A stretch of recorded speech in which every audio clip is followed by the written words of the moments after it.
ನಮಸ್ಕಾರ ಸ್ನೇಹಿತರೆ, ಪ್ರವೀಣ್ 27 ಯೂಟ್ಯೂಬ್ ಚಾನಲ್ಗೆ ಸ್ವಾಗತ. ಇವತ್ತು ಸರ್ಕಾರಿ ನೌಕರಿಗೆ ಸಂಬಂಧಿಸಿದ ಈ ಒಂದು ವಿಡಿಯೋ ನಿಮಗಾಗಿ. ಭಾರತೀಯ ನೌಕಾಪಡೆ ನೇಮಕಾತಿ 2025 270 ಹುದ್ದೆಗಳು, ಸಂಬಳ 1,10,10,000 ಪ್ರತಿ ತಿಂಗಳು. ಹಾಗಾದರೆ ಬನ್ನಿ ವಿಡಿಯೋನ ಡೀಟೇಲ್ ಆಗಿ ನೋಡೋಣ. ಭಾರತೀಯ ನೌಕಾಪಡೆ ನೇಮಕಾತಿ 2025 270 SSC ಅಧಿಕಾರಿ ಹುದ್ದೆಗಳಿಗೆ ಅರ್ಜಿ ಆಹ್ವಾನ. ಭಾರತೀಯ ನೌಕಾಪಡೆಯಲ್ಲಿ ಖಾಲಿ ಇರುವ 270 SSC ಅಧಿಕಾರಿ ಹುದ್ದೆಗಳಿಗೆ ಅರ್ಹ ಅಭ್ಯರ್ಥಿಗಳಿಂದ ಅರ್ಜಿಯನ್ನು ಆಹ್ವಾನಿಸಲಾಗಿದೆ. ಇನ್ನು ಸಂಸ್ಥೆಯ ಹೆಸರು ಭಾರತೀಯ ನೌಕಾಪಡೆ. ಒಟ್ಟು ಹುದ್ದೆಗಳು 270. ಉದ್ಯೋಗದ ಸ್ಥಳ ಅಖಿಲ ಭಾರತ. ಹುದ್ದೆಗಳು SSC ಅಧಿಕಾರಿ ಹುದ್ದೆ. ಭಾರತೀಯ ನೌಕಾಪಡೆಯಲ್ಲಿ ಖಾಲಿ ಇರುವಂತಹ ಹುದ್ದೆ ಮತ್ತು ಹುದ್ದೆಗಳ ಸಂಖ್ಯೆಗಳನ್ನು ನೋಡೋಣ. ಕಾರ್ಯನಿರ್ವಾಹಕ ಶಾಖೆ 60 ಹುದ್ದೆಗಳು, ಪೈಲಟ್ 26, ನೌಕಾ ವಾಯು ಕಾರ್ಯಾಚರಣೆ ಅಧಿಕಾರಿ 22 ಹುದ್ದೆಗಳು, ವಾಯು ಸಂಚಾರ ನಿಯಂತ್ರಕ ATC 18 ಹುದ್ದೆಗಳು, ಲಾಜಿಸ್ಟಿಕ್ಸ್ 28 ಹುದ್ದೆಗಳು, ಶಿಕ್ಷಣ ವಿಭಾಗ 15 ಹುದ್ದೆಗಳು, ಇಂಜಿನಿಯರಿಂಗ್ ಶಾಖೆ ಸಾಮಾನ್ಯ ಸೇವೆ 38 ಹುದ್ದೆಗಳು, ವಿದ್ಯುತ್ ಶಾಖೆ ಅದು ಸಾಮಾನ್ಯ ಸೇವೆ 45 ಹುದ್ದೆ, ನೌಕಾ ಕನ್ಸ್ಟ್ರಕ್ಟರ್ 18 ಹುದ್ದೆಗಳು. ಹೀಗೆ ಒಟ್ಟು 270 ಹುದ್ದೆಗಳು. ಈ ಹುದ್ದೆಗಳಿಗೆ ಬೇಕಾದಂಥ ಅರ್ಹತೆ ಏನು ಅಂದರೆ ಭಾರತೀಯ ನೌಕಾಪಡೆಯ ನೇಮಕಾತಿ 2025 ಅರ್ಹತಾ ವಿವರಗಳು ಏನು ಅಂತ ನೋಡೋದಾದರೆ, ಕಾರ್ಯನಿರ್ವಾಹಕ ಶಾಖೆ ಹುದ್ದೆಗೆ ಅರ್ಜಿ ಸಲ್ಲಿಸುವ ಅಭ್ಯರ್ಥಿಗಳು BE ಅಥವಾ BTech ಅನ್ನು ಪ್ರಾಯೋಗಿಕವಾಗಿ ಮುಗಿಸಿರುವಂಥವ್ರು ಅಥವಾ ಕಂಪ್ಲೀಟ್ ಮಾಡಿದಂಥವ್ರು ಇರಬೇಕು. ಇನ್ನು ನೌಕಾ ವಾಯು ಕಾರ್ಯಾಚರಣೆ ಅಧಿಕಾರಿ ಹುದ್ದೆಗೆ ಅರ್ಜಿ ಸಲ್ಲಿಸುವವರು ವಾಯು ಸಂಚಾರ ನಿಯಂತ್ರಕ ETCಯನ್ನು ಮುಗಿಸಿರಬೇಕು. ಇನ್ನು ಲಾಜಿಸ್ಟಿಕ್ಸ್ ಹುದ್ದೆಗೆ ಅರ್ಜಿ ಸಲ್ಲಿಸುವ ಅಭ್ಯರ್ಥಿಗಳು BSc BCom BE ಅಥವಾ BTech MBA MCA MSCಯನ್ನು ಕಂಪ್ಲೀಟ್ ಮಾಡಿರಬೇಕು. ಇನ್ನು ಶಿಕ್ಷಣ ವಿಭಾಗಕ್ಕೆ ಸಂಬಂಧಿಸಿದ ಹುದ್ದೆಗೆ ಅರ್ಜಿ ಸಲ್ಲಿಸುವ ಅಭ್ಯರ್ಥಿಗಳು BE ಅಥವಾ BTech MTech MSCಗಳನ್ನ ಮುಗಿಸಿರಬೇಕು. ಇನ್ನು ಇಂಜಿನಿಯರಿಂಗ್ ಶಾಖೆ ಹುದ್ದೆಗಳಿಗೆ ಅರ್ಜಿ ಸಲ್ಲಿಸುವಂಥ ಅಭ್ಯರ್ಥಿಗಳು BE ಅಥವಾ BTechನ್ನು ಮುಗಿಸಿರಬೇಕು. ಅದೇ ರೀತಿ ವಿದ್ಯುತ್ ಶಾಖೆ ಹುದ್ದೆಗಳಿಗೆ ಅರ್ಜಿಯನ್ನು ಸಲ್ಲಿಸುವಂಥ ಅಭ್ಯರ್ಥಿಗಳು BE ಅಥವಾ BTechನ್ನು ಮುಗಿಸಿರಬೇಕು. ಇನ್ನು ನೌಕಾ ನಿರ್ಮಾಣಕಾರ ಹುದ್ದೆಗೆ ಅರ್ಜಿ ಸಲ್ಲಿಸುವಂಥ ಅಭ್ಯರ್ಥಿಗಳು BE ಅಥವಾ BTechನ್ನು ಅವರು ಕೂಡ ಕಂಪ್ಲೀಟ್ ಮಾಡಿರಬೇಕು. ಇನ್ನು ಈ ಮೇಲಿನ ಹುದ್ದೆಗಳಿಗೆ ಅರ್ಜಿ ಸಲ್ಲಿಸುವಂಥ ಅಭ್ಯರ್ಥಿಯ ವಯೋಮಿತಿ ಏನು ಅಂತ, ವಯಸ್ಸಿನ ಮಿತಿ ಏನು ಅಂತ ನೋಡೋದಾದರೆ, ಭಾರತೀಯ ನೌಕಾಪಡೆಯ ಮಾನದಂಡಗಳ ಪ್ರಕಾರ ವಿವಿಧ ಬೇರೆ ಬೇರೆ ಹುದ್ದೆಗಳಿಗೆ ಬೇರೆ ಬೇರೆ ರೀತಿಯ ವಯಸ್ಸಿನ ಮಿತಿಯನ್ನು ನಿಗದಿ ಮಾಡಲಾಗಿದೆ. ಅದನ್ನು ವಿಡಿಯೋ ಕೊನೆಯಲ್ಲಿ ಹೇಳಿದ್ದೀನಿ, ಅದನ್ನು ಗಮನಿಸಿ.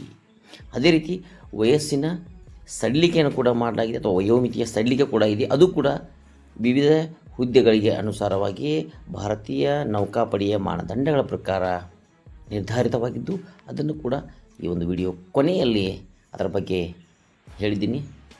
ವಿಡಿಯೋನ ಕೊನೆಯವರೆಗೆ ನೋಡಿ. ಇನ್ನು ಅರ್ಜಿ ಸಲ್ಲಿಸಲು ಇರುವಂಥ ಶುಲ್ಕ ಏನು ಅಂತ ನೋಡೋದಾದರೆ, ಯಾವುದೇ ಶುಲ್ಕವಿರುವುದಿಲ್ಲ, ಶುಲ್ಕ ವಿನಾಯಿತಿ. ಇನ್ನು ಆಯ್ಕೆ ಪ್ರಕ್ರಿಯೆ ಏನು ಅಂತ ನೋಡೋದಾದರೆ, ಮೆರಿಟ್ ಆಧಾರದಲ್ಲಿ ಅರ್ಹರ ಪಟ್ಟಿಯನ್ನು ತಯಾರಿಸಿ ಮತ್ತು ಸಂದರ್ಶನದ ಮೂಲಕ ಆಯ್ಕೆಯನ್ನು ಮಾಡಲಾಗುತ್ತೆ. ಇನ್ನು ಭಾರತೀಯ ನೌಕಾಪಡೆಯ ನೇಮಕಾತಿ 2025ಕ್ಕೆ ಅರ್ಜಿ ಸಲ್ಲಿಸುವ ವಿಧಾನ ಯಾವುದು ಅಂತ ನೋಡೋದಾದರೆ, ಯಾವ ವಿಧಾನದ ಮೂಲಕ ಸಲ್ಲಿಸಬೇಕು ಅಂತ ನೋಡೋದಾದರೆ, ಭಾರತೀಯ ನೌಕಾಪಡೆಯ ನೇಮಕಾತಿ ಅಧಿಸೂಚನೆ 2025 ಮೂಲಕ ಮತ್ತು ಅಭ್ಯರ್ಥಿಯು ಅರ್ಹತಾ ಮಾನದಂಡಗಳನ್ನು ಪೂರೈಸುತ್ತದೆ ಅನ್ನೋದನ್ನು ತಾವು ಮೊದಲು ಖಚಿತಪಡಿಸಿಕೊಳ್ಳಿ. ಅಂದರೆ ಅಧಿಸೂಚನೆ ಓದಿ ತಾವು ಅರ್ಹರು ಅಲ್ಲೋ ಅನ್ನೋದನ್ನು ಖಚಿತಪಡಿಸಿಕೊಳ್ಳಿ. ಎರಡನೇದು, ಆನ್ಲೈನ್ ಮೋಡ್ ಮೂಲಕ ಅಪ್ಲಿಕೇಶನನ್ನು ಭರ್ತಿ ಮಾಡುವ ಮೊದಲು ದಯವಿಟ್ಟು ಸಂವಹನಕ್ಕಾಗಿ ಅಥವಾ ಅದರ ಸಂವಹನ ಉದ್ದೇಶಕ್ಕಾಗಿ ಸರಿಯಾದ ಇಮೇಲ್ ID ಮತ್ತು ಮೊಬೈಲ್ ಸಂಖ್ಯೆಯನ್ನು ಹೊಂದಿರಿ. ಮತ್ತು ID ಪ್ರೂಫ್, ವಯಸ್ಸು, ಶೈಕ್ಷಣಿಕ ಅರ್ಹತೆ, ಯಾವುದೇ ಅನುಭವದಂಥ ದಾಖಲೆಯಲ್ಲಿ ಅವುಗಳನ್ನ ತೆಗೆದುಕೊಳ್ಳಿ.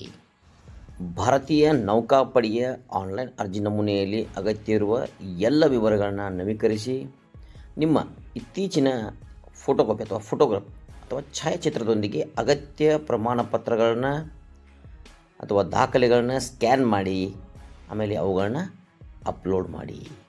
ಯಾವುದು ನಿಮಗೆ ಅನ್ವಯಿಸುತ್ತೆ ಅದನ್ನು ನೋಡಿ ಅಪ್ಲೋಡ್ ಮಾಡಿ. ಇನ್ನು ಭಾರತೀಯ ನೌಕಾಪಡೆಯ SSC ಅಧಿಕಾರಿ ಆನ್ಲೈನ್ನಲ್ಲಿ ಅರ್ಜಿ ಸಲ್ಲಿಸಲು ಅಧಿಕೃತವಾದ ಒಂದು ವೆಬ್ಸೈಟ್ ಇದೆ. ಈ ವೆಬ್ಸೈಟ್ ತಮ್ಮ ಮುಂದೆ ಬರ್ತಾ ಇದೆ ನೋಡಿ. ಈ ವೆಬ್ಸೈಟ್ಗೆ ಭೇಟಿ ನೀಡಿ ಅಲ್ಲಿ ಬರುವಂತಹ ಅಧಿಸೂಚನೆ ಅದು PDF ಫೋಲ್ಡರ್ನಲ್ಲಿದೆ. PDF ಆಗಿ ಓಪನ್ ಆಗುತ್ತೆ. ಅದನ್ನು ಚೆನ್ನಾಗಿ ಓದಿ ಆನ್ಲೈನ್ನಲ್ಲಿ ಅರ್ಜಿ ಸಲ್ಲಿಸುವ ಲಿಂಕ್ ಕೂಡ ಲಭ್ಯವಿದೆ ತಮಗೆ. ಅದರ ಮೇಲೆ ಕ್ಲಿಕ್ ಮಾಡಿ ಅದರ ಮೂಲಕ ಎಲ್ಲ ವಿವರಗಳನ್ನು ಸರಿಯಾಗಿ ಭರ್ತಿ ಮಾಡಿ ಆಮೇಲೆ ಪ್ರಕ್ರಿಯೆಯನ್ನು ಪೂರ್ಣಗೊಳಿಸಲು ಸಲ್ಲಿಸು ಅನ್ನೋ ಬಟನ್ ಒಂದು ಬರುತ್ತೆ, ಸಬ್ಮಿಟ್ ಅನ್ನೋದು. ಅದರ ಮೇಲೆ ಕೊನೆಯದಾಗಿ ಕ್ಲಿಕ್ ಮಾಡಿ ಅರ್ಜಿ ಸಲ್ಲಿಕೆ ಆಗುತ್ತೆ. ಇನ್ನು ಬಹುಮುಖ್ಯವಾಗಿ ಹೆಚ್ಚಿನ ಉದ್ದೇಶಕ್ಕಾಗಿ ಅಥವಾ ಉಲ್ಲೇಖಕ್ಕಾಗಿ ಅಪ್ಲಿಕೇಶನ್ನ ಸಂಖ್ಯೆ ಅಥವಾ ವಿನಂತಿಯ ಸಂಖ್ಯೆಯನ್ನು ತಾವು ಕಾಪಿ ಮಾಡಿ ಇಟ್ಕೊಂಬಿಡಿ ಅಥವಾ ಫೋಟೋ ತೆಗೆದುಕೊಳ್ಳಿ ಅಥವಾ ಬರೆದುಕೊಂಬಿಡಿ. ಇನ್ನು ಈ ಒಂದು ಹುದ್ದೆಗಳಿಗೆ ಅರ್ಜಿ ಸಲ್ಲಿಸುವಂತಹ ವಿಷಯದ ಕುರಿತು ಒಂದು ಪ್ರಮುಖ ದಿನಾಂಕಗಳನ್ನು ನಾನು ನೋಡೋದಾದರೆ ಆನ್ಲೈನ್ನಲ್ಲಿ ಅರ್ಜಿ ಸಲ್ಲಿಸಲು ಪ್ರಾರಂಭ ದಿನಾಂಕ 8/2/2025. ಇನ್ನು ಆನ್ಲೈನ್ ಮೂಲಕ ಅರ್ಜಿ ಸಲ್ಲಿಸಲು ಇರುವಂತಹ ಕೊನೆಯ ದಿನಾಂಕ 25/2/2025 ಅಂತ ನಿಗದಿ ಮಾಡಲಾಗಿದೆ. ಇದಿಷ್ಟು ಇವತ್ತಿನ ಒಂದು ಚಿಕ್ಕ ವಿಡಿಯೋ. ತಮಗೆ ಈಗಾಗಲೇ ಹೇಳಿದ ಹಾಗೆ ವಯೋಮಿತಿಯ ಕುರಿತು ವೆಬ್ಸೈಟ್ನಲ್ಲಿ ಕ್ಲಿಯರ್ ಆಗಿ ಅಧಿಸೂಚನೆಯನ್ನು ಓಪನ್ ಮಾಡಿ ಓದ್ಕೊಳ್ಳಿ, ತಮಗೆ ಗೊತ್ತಾಗುತ್ತೆ. ಆಮೇಲೆ ಅರ್ಜಿನ ಭಾಳ ಹುಷಾರಾಗಿ ಸಲ್ಲಿಸಿ ಅಂತ ಹೇಳ್ತಾ ಈ ಒಂದು ವಿಡಿಯೋ ತಮಗೆ ಇಷ್ಟ ಆಗಿದೆ ಅಂದ್ಕೊಂಡಿದ್ದೀನಿ. ಇಷ್ಟ ಆಗಿದ್ರೆ ಲೈಕ್ ಮಾಡಿ, ಸಬ್ಸ್ಕ್ರೈಬ್ ಮಾಡೋದನ್ನ ಯಾವುದಕ್ಕೂ ಮರಿಬೇಡಿ. ತಮ್ಮ ಒಂದು ಸಬ್ಸ್ಕ್ರೈಬ್ ನಮಗೆ ಇದೇ ರೀತಿಯ ಹಲವು ವಿಡಿಯೋಗಳನ್ನ ಮಾಡಿ ತಮಗೆ ತಲುಪಿಸಲು ಪ್ರೋತ್ಸಾಹ ನೀಡುತ್ತೆ ಅಂತ ಹೇಳ್ತಾ ಮುಂದಿನ ಮತ್ತೊಂದು ವಿಶೇಷವಾದ ಉದ್ಯೋಗಕ್ಕೆ ಸಂಬಂಧಿಸಿದ ಮಾಹಿತಿಯ ವಿಡಿಯೋದಲ್ಲಿ ತಮ್ಮನ್ನು ಭೇಟಿ ಆಗ್ತೇನೆ ಸ್ನೇಹಿತರೆ. ಅಲ್ಲಿವರೆಗೂ ಜೈ ಹಿಂದ್, ಜೈ ಕರ್ನಾಟಕ, ನಮಸ್ಕಾರ ಸ್ನೇಹಿತರೆ. ಸಬ್ಸ್ಕ್ರೈಬ್ ಮಾಡೋದನ್ನು ಮರಿಬೇಡಿ ಸ್ನೇಹಿತರೆ.